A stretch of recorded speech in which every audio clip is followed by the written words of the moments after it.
Why does this keep happening? Did I do something wrong?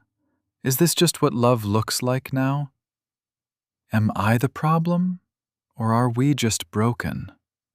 The distance isn't proof that they stopped loving you. It's proof that their nervous system finally learned how to protect itself from feeling completely overwhelmed. You're not failing at love. This is not a sign you chose the wrong person.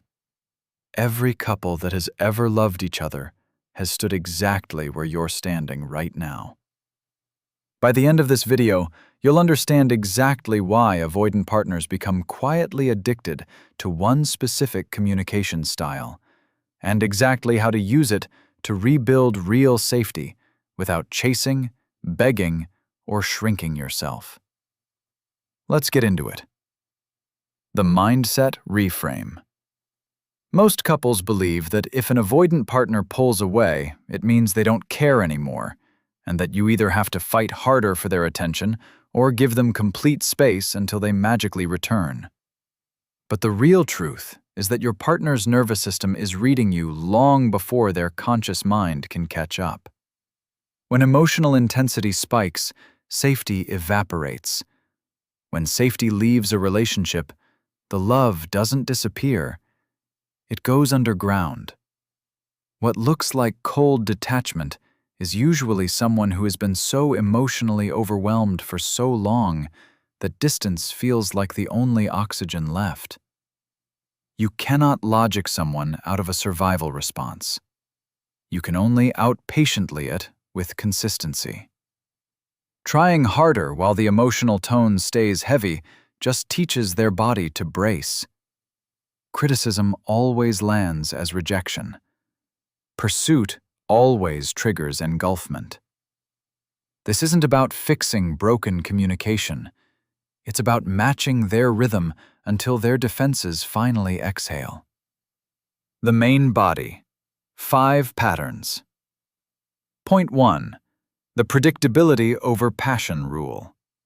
Here's the part no one talks about.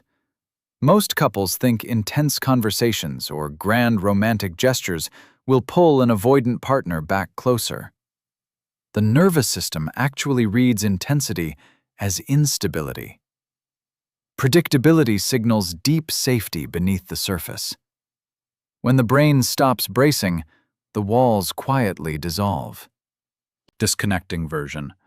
We need to figure out where this is going right now. Connecting version. I'm right here. Take your time. We'll navigate it slowly. Not louder conversations. Not more compromising. Not scheduling weekly relationship audits. But 2 people who actually feel safe enough to be honest with each other for the first time in years. This isn't a communication hack. This is what it looks like when someone learns to love without demanding immediate proof. And when you do that, the walls between you start to come down without either of you having to say a word. Point 2. The space-respecting pause. This is where it gets really interesting. Most couples fill every heavy silence with rapid-fire questions, desperately seeking instant emotional reassurance. Avoidants actually process longing laterally, not linearly. A gentle pause isn't rejection at all. It's quiet permission for their nervous system to regulate without panic. Disconnecting version. Why aren't you answering me? Are you even listening? Connecting version. I'll leave the rest of your afternoon open. No pressure to reply. Something in his brain quietly registers.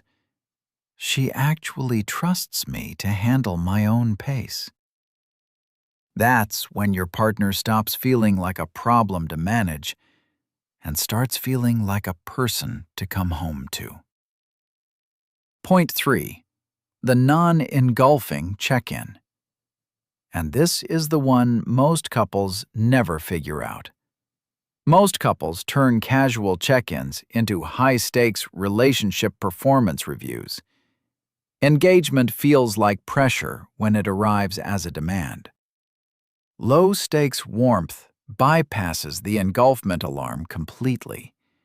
It says, "I see you clearly."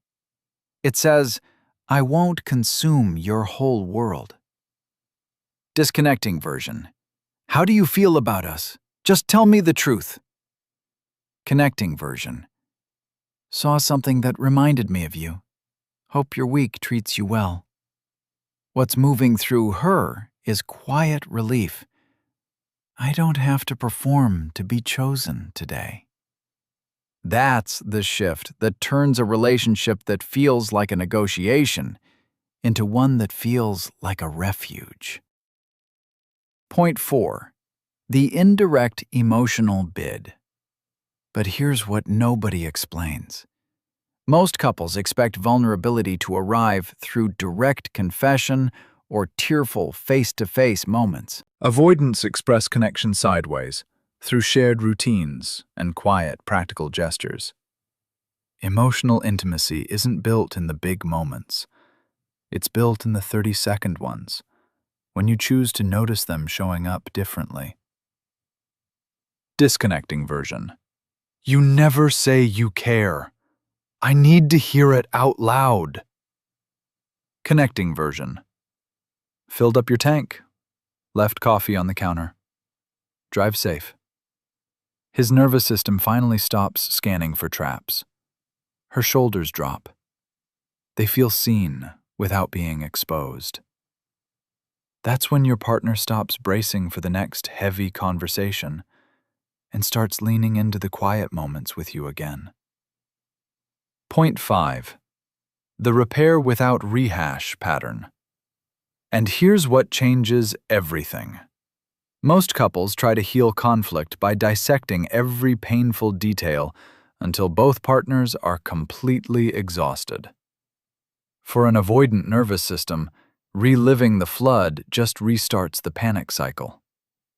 Quick, clean repair restores emotional safety far faster than lengthy analysis ever could. Disconnecting version. We need to go over exactly what happened yesterday. Connecting version. I'm sorry I raised my voice. I'm still here. We're good. This isn't a trick for avoiding hard conversations. It's what it looks like when two people decide that preserving the bond matters more than winning the argument. That's the moment the unspoken tension finally breaks, and you both remember why you started this journey in the first place. Close and call to action. This isn't a checklist to memorize. It's an invitation to show up differently. When you internalize this rhythm, you stop reacting to their withdrawal and start responding to their hidden longing. Your partner will feel the difference before you've even said a word. You become the kind of person who doesn't demand connection. You simply become the space where connection feels safe again. Real intimacy doesn't start when you finally find the right person. It starts when you decide to become the person they don't have to hide from anymore. If this shifted something in you, leave a quiet comment below telling me which point landed heaviest today. Subscribe for more honest conversations about how love actually works when the romance fades and the real work begins. You've got this. Keep going.